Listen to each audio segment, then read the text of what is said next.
안녕하십니까. 문화재청 국립고궁박물관 학예연구사 김재은입니다. 국립고궁박물관에서는 올해 숙종 서거 300주년을 맞아서 숙종을 조금 다른 시각으로, 새로운 시각으로 살펴볼 수 있는 전시를 준비를 했습니다. 저희 전시는 크게 총 3개의 주제로 준비가 되어 있습니다. 첫 번째 주제에서는 숙종의 탄생의 배경이라든지 숙종이 강력한 왕권을 행사하게 되었던 그런 정치적인 측면들을 조금 살펴보는 그런 주제로 구성이 되어 있고요. 두 번째는 이렇게 확립된 왕권을 바탕으로 해서 숙종이 왕실의 정통성을 확립해 가면서 자신의 어떤 통치의 기반으로 삼고자 했던 그런 측면들을 조명을 했습니다. 그리고 마지막 3부에서는 이렇게 확립된 왕실의 정통성 그리고 왕권을 바탕으로 해서 숙종이 당시에 그 산적해 있던 민생의 문제들을 해결하기 위해서 시행했던 여러 가지 사회 경제적 조치들을 함께 살펴보실 겁니다. 그러면 다 같이 전시실로 이동하셔서 전시를 한번 관람해 보시겠습니다.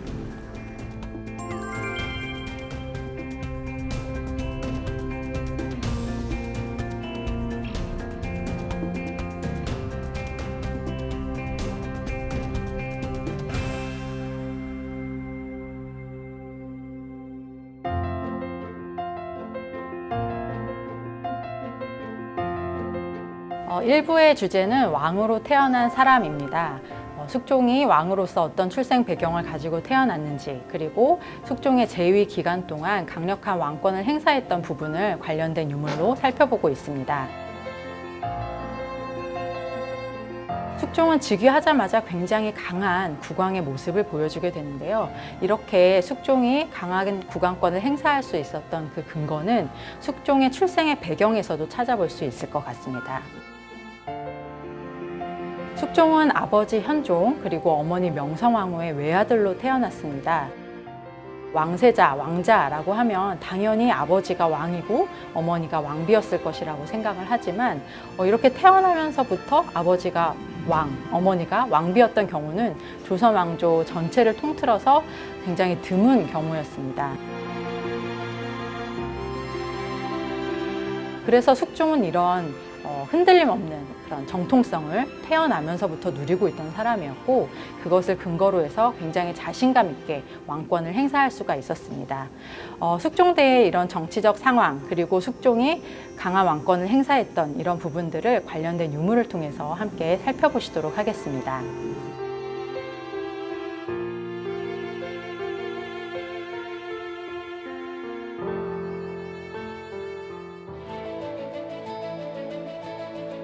네, 숙종 재위 20년 정도까지는 황국이 굉장히 자주 일어났습니다. 붕당 간의 갈등을 중재하려고 했던 숙종이 어떤 한 붕당에게만 힘이 쏠리는 것을 방지하기 위해서 이렇게 정권을 자주 바꾼 것입니다. 왼쪽에 보시는 문헌들은 이러한 황국과 관련된 내용을 담은 문서들입니다. 한때의 공신이 나중에는 또 역적이 되기도 하고 이렇게 지위가 계속해서 변하게 되는데 숙종대에 이렇게 빈발했던 황국 그리고 정치적인 변동을 잘 보여주는 자료들이라고 할 수 있을 것 같습니다.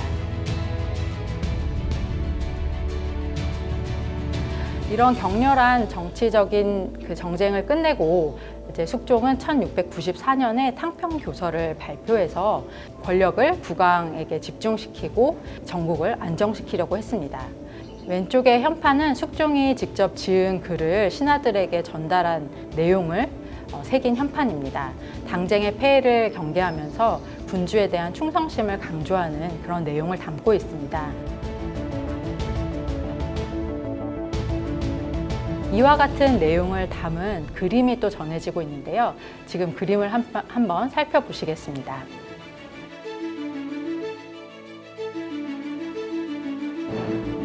제갈량은 우리에게 제갈공명으로도 친숙한 중국의 명신하였죠. 지금 이 그림은 보시는 것처럼 제갈공명의 모습을 묘사를 하고 있는데요. 1694년에 숙종은 이 그림을 그리게 하고 이 그림 상단에 있는 시를 직접 써서 붙였습니다. 시의 내용을 살펴보면은 제갈량의 어떤 능력이라든지 신하로서의 충성심을 강조하면서 이런 신하를 자신도 만나서 세상을 함께 다스려 보고 싶다라고 하는 희망을 담고 있는데요. 아마 이러한 글을 통해서 숙종은 신하들에게 충신이 되라고 하는 그런 독려를 하고 있었던 것이 아닌가 싶습니다. 자, 그럼 2부로 이동하셔가지고 숙종이 왕실의 정통성을 세우기 위해서 했던 그런 자취들을 함께 따라가 보겠습니다.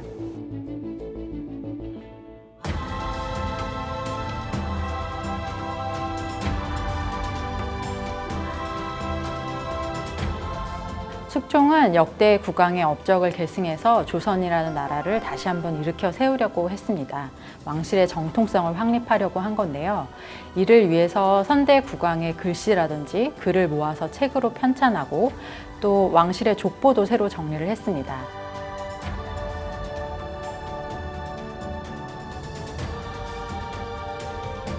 그리고 이러한 문헌들을 보관하기 위해서 규장각을 설립을 했는데요. 우리가 규장각이라고 하면 정조대를 더 먼저 떠올리지만 사실 규장각이 처음 만들어진 것은 숙종대였습니다.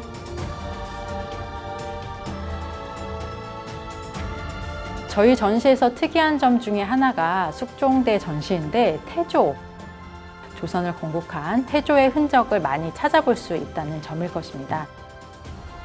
왕실의 정통성을 확립하는 데 있어서 조선을 건국한 태조 이상으로 중요성을 가지는 국왕은 없었습니다. 숙종은 태조의 행적들을 발굴해서 그 업적을 칭송하고 이를 기념하는 사업들을 여러 가지로 시행을 하게 됩니다. 제 옆에 보시는 그림은 팔준도첩이라고 하는 8마리의 말을 그린 그림입니다. 태조는 조선을 건국하기 전에 고려시대의 무장으로 굉장히 명성을 떨치던 인물이었죠. 왜구를 격퇴하거나 또 여진족들을 정벌하거나 이런 무공을 세울 때 태조가 탔던 말들을 그림으로 그려서 화첩으로 제작한 것이 바로 이 팔준도첩입니다. 팔준도첩은 원래 세종 때에 그 태조의 업적을 칭송하기 위해서 안견이라고 하는 화가에게 명해서 그림을 그리도록 한 적이 있었는데 전란 중에 불에 타버리고 없어져 버렸습니다.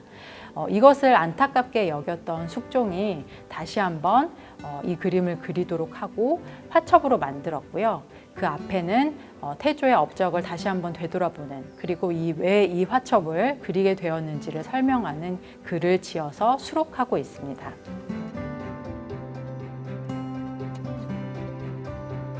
그 중에서 한 마리 말을 좀 더 자세히 살펴보시겠는데요. 지금 보시는 말은 유린청이라고 하는 말입니다. 이 말이 6살 때부터 태조가 타기 시작했다라고 하는데요.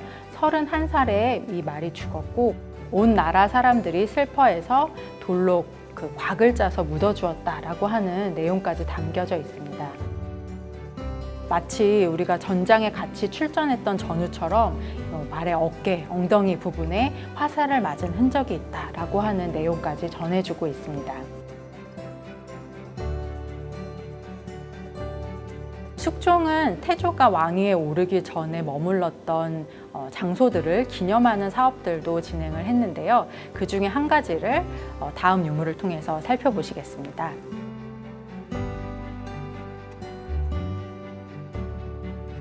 예, 제 옆에 굉장히 큰 탁본이 하나 전시가 되고 있는데요.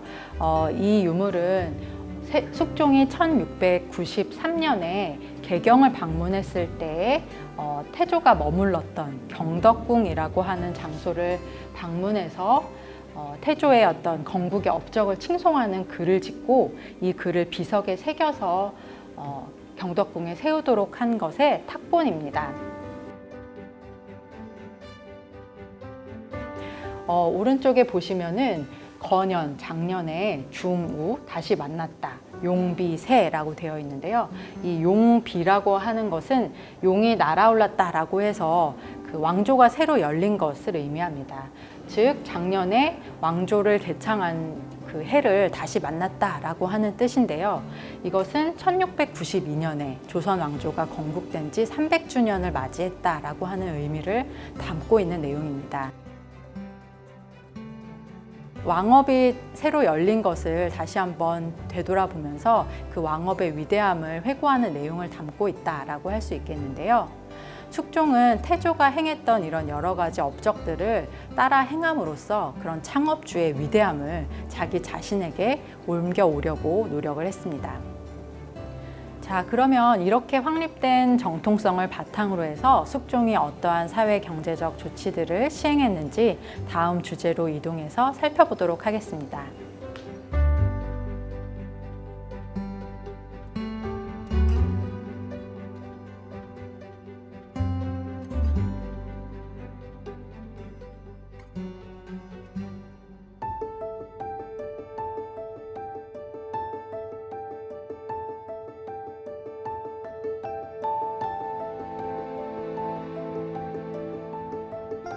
네, 17세기에는 전 세계적으로 소빙기라고 하는 이상기후 현상이 나타났었고요. 그 영향으로 인해서 한여름에 우박이 내리기도 하고 큰 가뭄이 들어서 농사도 제대로 될 수가 없었습니다. 이렇게 어려웠던 시기였던 만큼 숙종은 민생을 살피기 위해서 굉장히 많은 노력을 기울였는데요. 즉위하자마자 거의 매년 전국의 암행어사를 파견을 해서 민생을 살펴보려고 했습니다. 이 암행어사를 통해서 파악된 그런 민심을 바탕으로 해서 민을 괴롭혔던 여러 가지 조세 문제들을 개혁을 하기도 하고 유의미한 사회 경제적인 정책들을 실시했습니다. 제 옆에는 이렇게 돈더미가 놓여져 있는데요. 이거는 상평통보라고 하는 조선 후기에 널리 유통되던 화폐입니다. 우리가 엽전하면은 딱 떠올리는 그런 화폐이기도 한데요. 이 상평통보가 처음 만들어진 것도 숙종대였습니다. 지금 보시면 옆에 나뭇가지 모양이 보일 텐데요. 이렇게 나뭇가지 모양의 거푸집을 만들어서 거기에다 쇳물을 부어서 돈을 찍어냈다라고 합니다. 우리가 흔히 알고 있는 엽전이라는 용어가 바로 여기서 유래된 말이라고 전해집니다.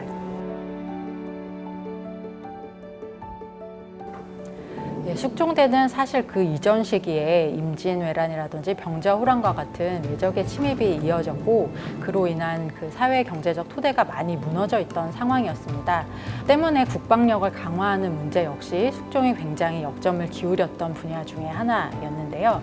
잠시 이동하셔가지고 관련된 유물을 한번 살펴보시겠습니다.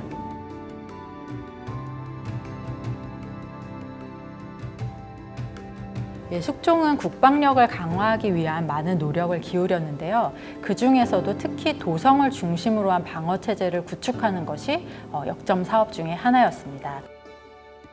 기존에 있던 도성의 무너진 구간들을 수리하는가 한편 도성을 지키기 위한 배후지로서 여러분이 잘 알고 있는 북한산성을 새로 지은 것도 바로 숙종대였습니다.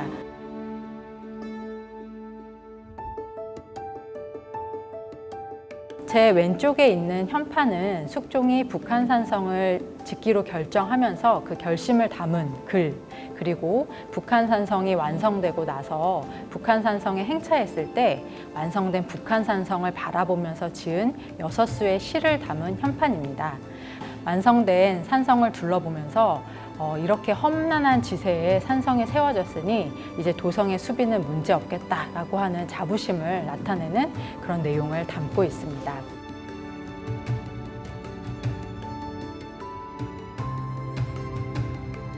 수도 방어 체제는 이후에 영조나 정조 등 숙종을 계승한 국왕들에 의해서도 계속해서 이어지게 되는데요. 이후에 영조대에는 북한산성과 한양도성을 연결하는 탕춘대성을 이제 만들어서 이 수도 방어 체제를 완성을 하게 되고 이후 정조도 화성을 추가로 지으면서 수도를 중심으로 하는 방어 체제가 조선 후기 방어 체제의 기틀을 형성하게 됩니다. 이렇게 해서 숙종대왕 호시절의 테마 전시를 다 같이 둘러보셨습니다. 모쪼록 이번 전시가 숙종에 대해서 기존에 알고 있던 이미지와는 조금 다른 새로운 해석을 제공하는 계기가 되었으면 좋겠습니다.